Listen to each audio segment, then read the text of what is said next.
Born on October 17, 1958, in Newnan, Georgia, Alan Eugene Jackson's roots were grounded in humble beginnings. As the youngest of 5 children, Alan grew up in a modest house built from his grandfather's old tool shed. His father, Joseph, worked as a mechanic at the Ford Motor Company plant, while his mother, Ruth, was a nutritionist managing the school cafeteria. Music first entered Alan's life through gospel hymns sung at church, where the entire family would gather. However, it was the discovery of country legends like Hank Williams Jr. and John Anderson that changed Alan's perspective on music. He realized country music could speak to the heart of everyday life with raw honesty.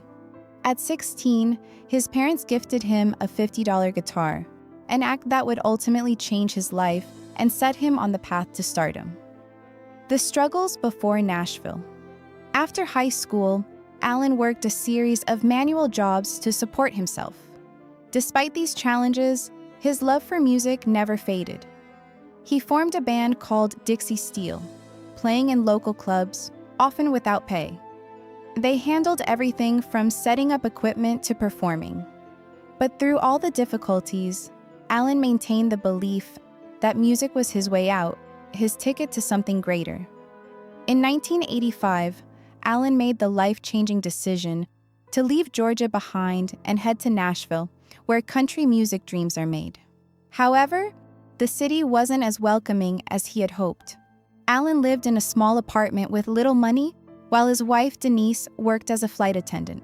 It was a tough start, but soon, an unexpected opportunity arose when Denise met country legend Glen Campbell on a flight.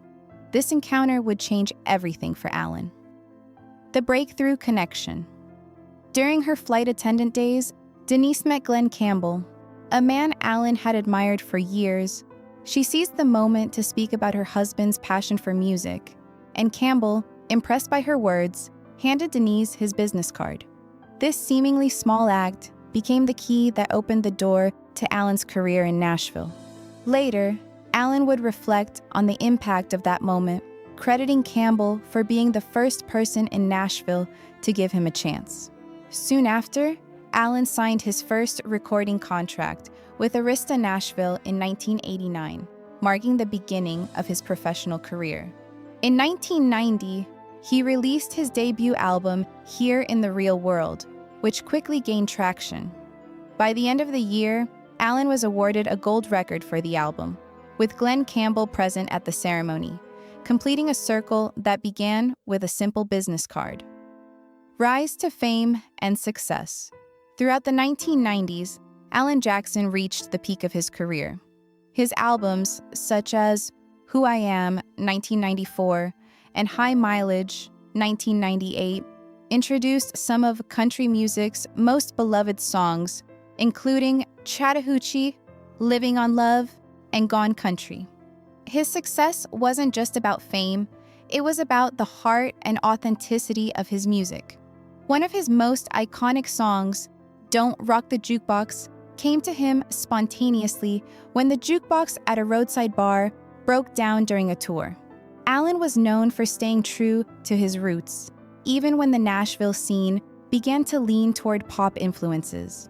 Many criticized him for being too conservative, but Alan always believed that country music should be the voice of the Southern people.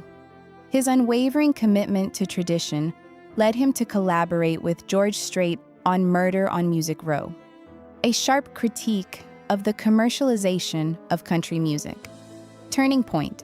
Where were you when the world stopped turning? The tragic events of September 11, 2001, provided a turning point in Alan's career and personal life. He was inspired to write Where Were You When the World Stopped Turning, a deeply emotional song that captured the collective grief of the nation. Alan wrote the entire song in one morning, and when he performed it at the 2001 CMA Awards, the audience was left in stunned silence. The song quickly became a #1 hit, topping the charts for 5 weeks, and earned Alan his first Grammy. The song touched millions of hearts and even became part of the U.S. congressional record. This success cemented Alan's place as one of country music's greats. but the emotional weight of the song was something Alan never took lightly.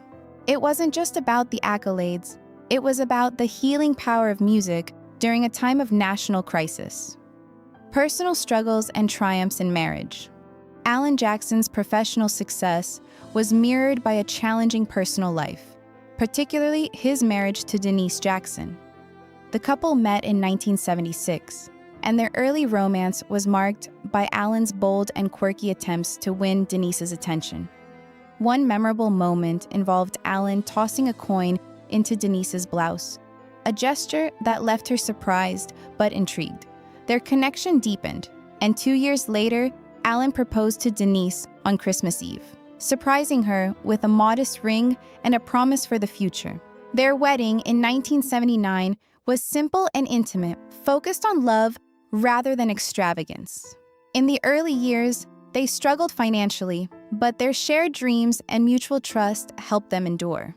Struggles with fame and betrayal. As Alan's fame skyrocketed in the 1990s, the pressures of constant touring and long absences began to strain his marriage. Denise, once his steadfast partner, found herself feeling isolated and disconnected from her husband as his career consumed more of his time. The emotional distance between them grew, and in 1998, Alan admitted to being unfaithful, a betrayal that deeply hurt Denise. She later described the pain of losing herself in her husband's success, admitting that she had given up her own career to support him, only to feel like she was losing him in return. The emotional crisis that followed was a difficult period for their marriage, and it led to deep introspection for both of them. Rebuilding the marriage and moving forward. Instead of letting the betrayal define their relationship, Alan and Denise made the difficult decision to work through their issues together.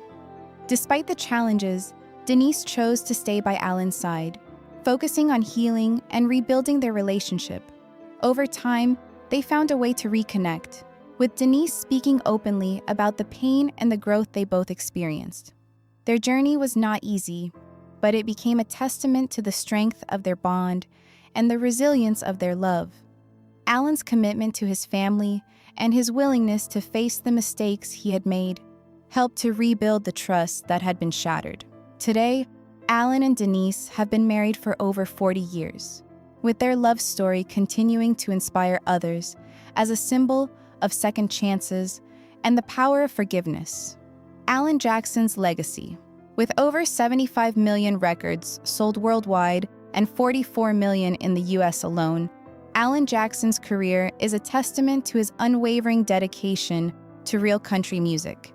His induction into the Country Music Hall of Fame and his star on the Hollywood Walk of Fame are just some of the many accolades he has received throughout his legendary career. Yet, beyond the awards and recognition, Alan's true legacy lies in the authenticity and honesty of his music.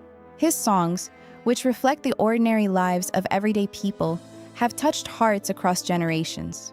From his debut album to his more recent works, Alan Jackson's music remains a cornerstone of country music, grounded in tradition while evolving with the times. His story, both in his career and personal life, is one of perseverance, love, and the enduring power of music.